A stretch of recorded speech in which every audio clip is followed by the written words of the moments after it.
Hello বন্ধুরা, আশা করি তোমরা সব ভালো আছো। আজকে আমি করব ডিম পাতুরি।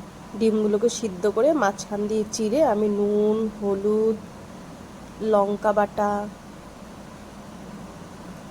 জিরে বাটা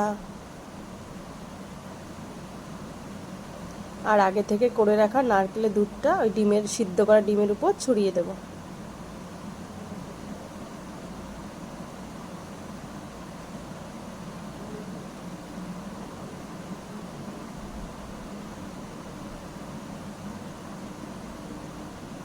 এরপর দিয়ে দেব সর্ষের তেল,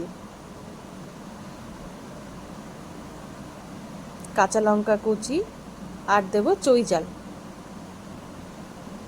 এইগুলো দিয়ে আমি ডিমগুলোকে ভালো করে মেখে নেব। ডিমগুলোকে আপনারা একটু উল্টেও ভালো করে মেখে নেবেন যাতে সব মশলা ডিমের ভেতরে ঢোকে। এরপর আমি একটা কলা পাতার উপর সর্ষের তেল দিয়ে কলা পাতাটাকে ভালো করে মেখে নেব যাতে আমি যে ডিমগুলো দেবো সেই ডিমগুলো কলা পাতায় লেগে না যায়।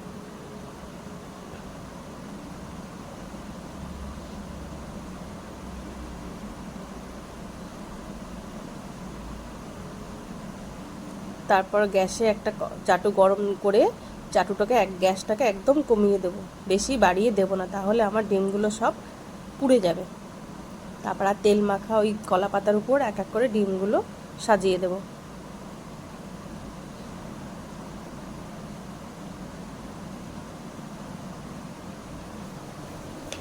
এর পাশে আমি চৈজালগুলো সুন্দর করে সাজিয়ে দেব।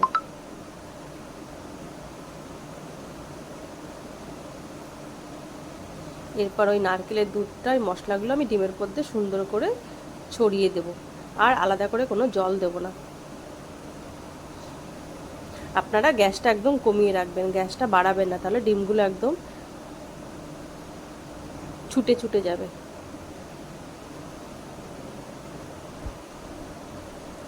এরপর আস্তে আস্তে গ্যাসটা কমিয়ে ডিমটাকে হতে দেবেন। এরকম আস্তে হয়ে জলটা কমে গেলে ডিম পাতুরিগুলোকে নামিয়ে নেবেন।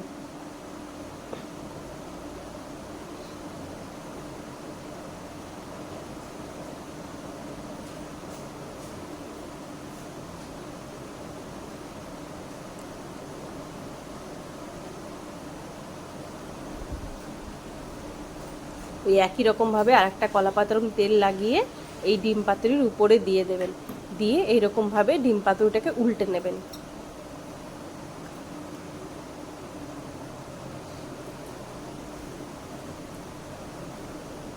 দিয়ে চাটুর পরে আর একটা ছোট্ট কলা পাতা দিয়ে ওই ডিম পাতুরিটাকে ওই চাটুর পর আবার বসিয়ে দেবেন, যাতে এই পাশটা আবার এরকম লাল লাল সুন্দর একটা ভাজা হয়।